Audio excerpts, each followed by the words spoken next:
Afternoon people, welcome to another episode of Adam's Eats. How are we doing? How are we feeling? I'm feeling much better. You might be pleased to know. I also got my bar neck cut. Looks okay, I suppose. It's a bit short, but it'll do. And I've got an absolutely stonking little recipe for you today. It's going to go on the Sunday roast playlist, and that's roast beef. Now, people can be a bit funny about beef. They're not sure how long to cook it for. It's going to turn out dry, not what cuts to get, that kind of thing. So I'm going to just show you a simple, foolproof method how to make the best medium rare roast beef. There's only two ways you should cook roast beef in my opinion, and that's rare if you like that, and medium rare. Well done or anything above that, don't bother. Just have something else, because it ends up being dry, tough, bleh, and that's why you end up with chewy beef. So rare or medium rare in my eyes. So I'm going to show you how to cook a perfect roast beef today. Super simple, just some seasonings on the top. I'm going to use some thyme, probably some bay leaves in there. I'm going to brush the beef with some mustard, and I'm going to roll it in peppercorns, and it's going to be absolutely delicious.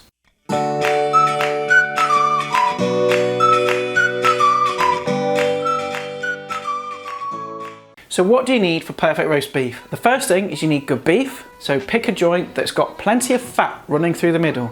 I know people get sort of bang on about, oh, fat, it's no good for you, oh, you'll have a heart attack, right? Fat equals flavour. So make sure when you bite, you look at it end on, and you can see nice sort of marblings of fat running through the meat, and it's got a nice bit of fat over the top, because that equals flavour and it keeps the meat moist as well. So look out for that. Doesn't matter what kind of joint you're buying, top side, silver side, whatever, okay? Or if you're really pushing the boat out, four-rib. I mean, that is the king of beef roasts. I love four-rib, but you're talking at least 40 quid for a joint, so okay, not everyone's got 40 quid to spend on a joint beef. I certainly haven't. So I'm gonna use top side. It's a great little fantastic cheap roasting joint, but cooked properly it will yield really nice soft succulent beef. So I'm going to talk about cooking times, okay? Now it's very basic. I will put the cooking times in the description below, and also if you click pause now you can note them down as well. But basically what you're looking for is for rare you want 15 minutes per 450 grams, which is a pound, plus an extra 15 minutes. If you want it medium rare, you want to cook it for 25 minutes per 450 grams, plus an extra 25 minutes. In the oven at gas mark 4. So that's the cooking times that you'll need. Pop down here, I'll show you what we need to prep up this beef, and we'll get it in the oven.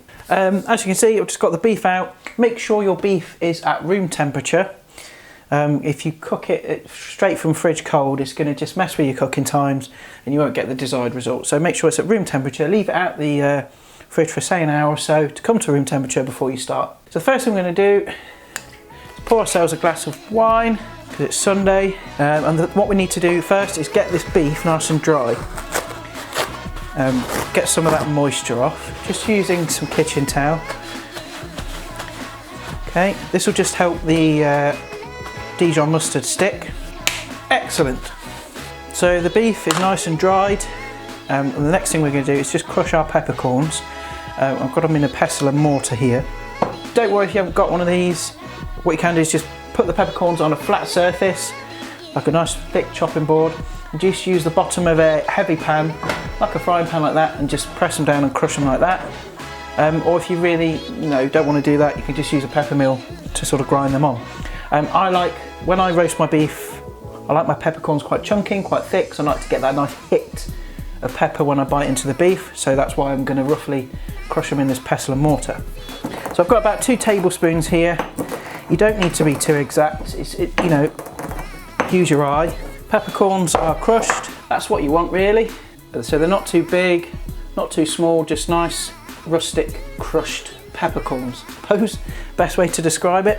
Okay, so now that that's done, the next thing we're going to do is just add in our thyme. This is fresh thyme, you can use dried if you want. I just find that dried just gives a more pungent flavour. Again, there's probably about a tablespoon's worth in there. Just give that a light mix. Now you want to get yourself a large mixing bowl, dump all that in. You'll see why in a minute. Bit of salt in there as well, I think. Not too much, just probably 6 or 7 turns, something like that, because you can always add extra salt once it's cooked. And remember, salt does draw out moisture, so if you put too much on, it may end up drying the beef out. So just give that a loose mix. Now what you want to do is taking a pastry brush, and I'm going to take my Dijon mustard, just brush this all over the beef. Now you can use English mustard if you want to, but that's quite a strong flavour. So it might be a bit too much, I don't know. It's up to you. Give it a try. So brush that mustard all over, not too thick, you don't need to be too thick with it. It's just to help that, that dry rub stick. Because what will happen is, it will form like a crust all over the beef. So when you slice it, everybody gets a nice crust on the edge, which, you know, adds lots of flavour. It just makes it a bit more exciting rather than just plainly roasted beef. Okay, so that's Dijon mustard on. Now you want to get it straight into your bowl. Now a lot of people, they'll do this and do it on like a worktop or something, but the problem with that is it tends to get everywhere. So I just like to put it in over a bowl. Actually, this bowl's not big enough, to be fair, because it is kind of going everywhere.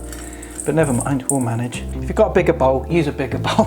Honestly, it is easier. I'm not making it up. It's just I've picked a small bowl. Now, also you want to get your oven preheated to gas mark 4. Go on to a sort of medium to high heat. Now what you want to do is just add a little bit of oil, about a tablespoon, something like that.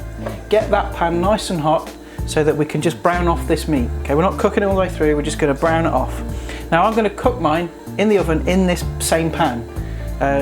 If you haven't got an oven-proof frying pan, obviously just transfer it over to a roasting dish and then put it in the oven. But I'm going to cook it all in here, just for simplicity. Okay, so that oil is nice and hot. I'm just going to get the beef in. Okay, that's what you want to hear, that nice sizzle in that pan.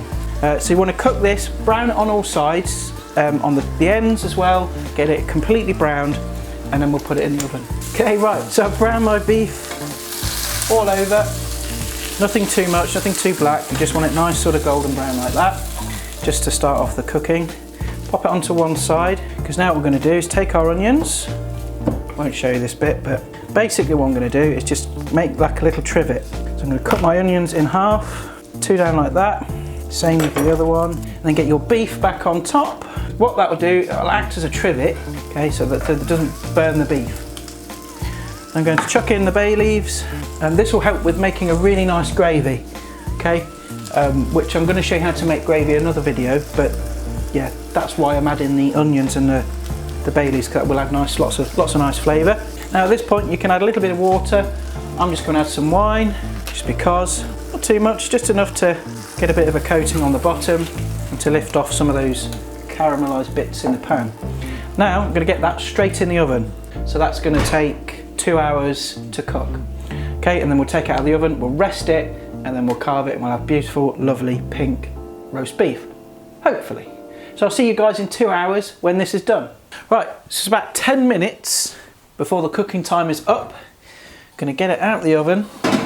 As you can see, lovely golden brown and delicious. And the reason we're gonna take it out 10 minutes before it's fully cooked, it's going to go wrap it in foil, and as it rests it will continue to cook. So we're going to get this wrapped in foil now, and I'm going to leave it to rest for at least 20 minutes, probably half an hour. Don't worry, it won't go cold, it will keep warm in the foil, but that resting time just allows the beef to just reabsorb all that moisture and juices that have kind of gone like that through the meat as it's gone through cooking times, and that just makes it super juicy and delicious. So let's get that wrapped up in foil now. It wrapped, and leave that alone. Don't even think about cutting into it, don't even think about slicing it, because if you do that, it's just ruined, because all that juice is just going to come pouring out.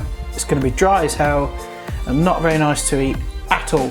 So you must rest it. I can't stress the importance of that enough.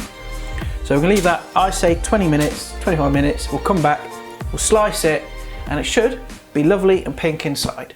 Whilst that beef's resting, I just want to show you what happens in the pan. All those juices and stuff that have come out of the beef have just kind of made this thick, glossy, viscous sauce just in the bottom there. You can see those onions have gone soft, gooey and delicious. I mean, they're just nice to eat on their own, but that sauce, or that liquid in the bottom there, that is the base for the most amazing, delicious, rich gravy right there. All that is flavour. You add some flour to that, add some rich beef stock, some salt, pepper, and that is going to be delicious, delicious gravy. That is pure gold. Right then, beef has been rested for about 25 minutes now. I just removed it from the foil. Any juices that are kind of collected in the foil I pour back into that pan, all the onions and stuff, because I make a really fantastic gravy. So let's have a slice. Okay, see what's like inside. Now the first probably slice or two won't be completely medium rare, but I think as we get into it, it'll be nice and pink all the way through. So let's have a slice.